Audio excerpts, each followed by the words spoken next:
Okay, I know the title of this video may imply that I'm talking about the entire 2023 NBA draft, but I'm actually only talking about the second and third picks, which are the Blazers and the Hornets. First, let's start with the Blazers. It makes sense why they chose Scoot Henderson, but the way that they've been going about their entire draft situation has been super irritating to go through. Whether it's, oh, are we going to trade Dame? Are we not going to trade Dame? Are we going to trade the third pick? Are we going to trade all our assets away to try and build a contending team? And the obvious answer is right in front of them. Trade Damian Lillard. I really don't care about the loyalty aspect. I don't care if Dame wants to stay. Him being on this Blazers team still is only holding them back at this point. Portland has way too many assets to just trade away to just build some mediocre duo, Dame and Zach LaVine or Dame and Paul George, that's only going to last for like 2 years. And then after that's over, it's literally back to ground zero. But if the Blazers were smart, they would realize, oh, we have Anthony Simons, Shaedon Sharpe, Jeremy Grant, who we can turn into a couple first round picks. It's not like contending teams can't use him. And then the perfect Damian Lillard replacement in Scoot Henderson. Not even mentioning the amount of assets that they would get back for trading Damian Lillard. Especially in this trade market, the broken trade market where you can get a star player for 4 or 5 first round picks. You're telling me that the Blazers wouldn't want to trade that? And people could say it's not Dame's fault. Yeah, the Blazers, they failed to build a competent roster around Damian Lillard. But you know what the problem with that counter argument is? Usually a star player on a bad team is going to put pressure on the front office to build a better team. Look at Giannis. After the Bucks got embarrassed in 2020, Giannis put pressure on them to go out and get Drew Holiday. And what did they do the next season? They won a championship.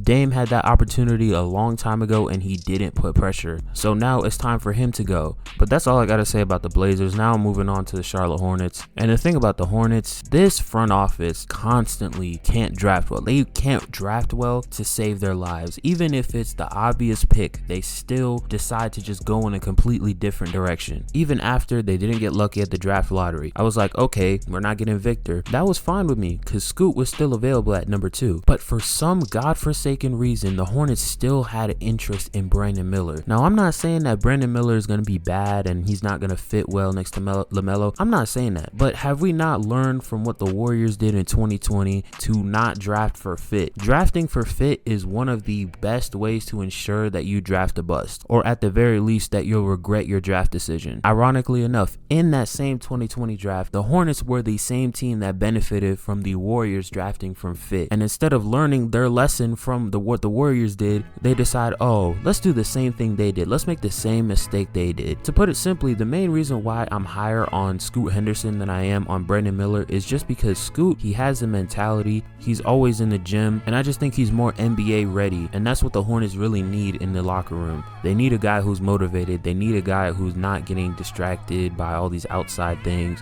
Just a guy who's about his craft. I mean, bro, this man Scoot, even though he wasn't the greatest three-point shooter, he was working out with Steph Curry, bro. And even though I don't think Scoot and LaMelo are going to be like a seamless fit next to each other, I still think that they would have figured it out. And if you were to tell me that the Charlotte Hornets were cursed, I would not think you're wrong, because the amount of number 2 picks that the Hornets just completely wasted in the past like 25 years is actually insane. Off the top of my head, I'm thinking 2004, Emeka Okafor, he didn't pan out at all. 2012, Michael Kidd-Gilchrist, he completely fell off after his first year when we could have drafted Bradley Beal right after him. And then the 2023 draft where we drafted Brandon Miller over Scoot Henderson, the obvious pick. I don't know what this means for the Hornets' future. I hope Brandon Miller turns out to be at least better than what I think he is, and hopefully Damian Lillard gets traded and the Blazers can finally start their rebuild and these two franchises can stop being so stupid, bro. And the funny thing is, I'm not even a fan of either of these franchises. I just hate when there's the obvious answer right in front of a team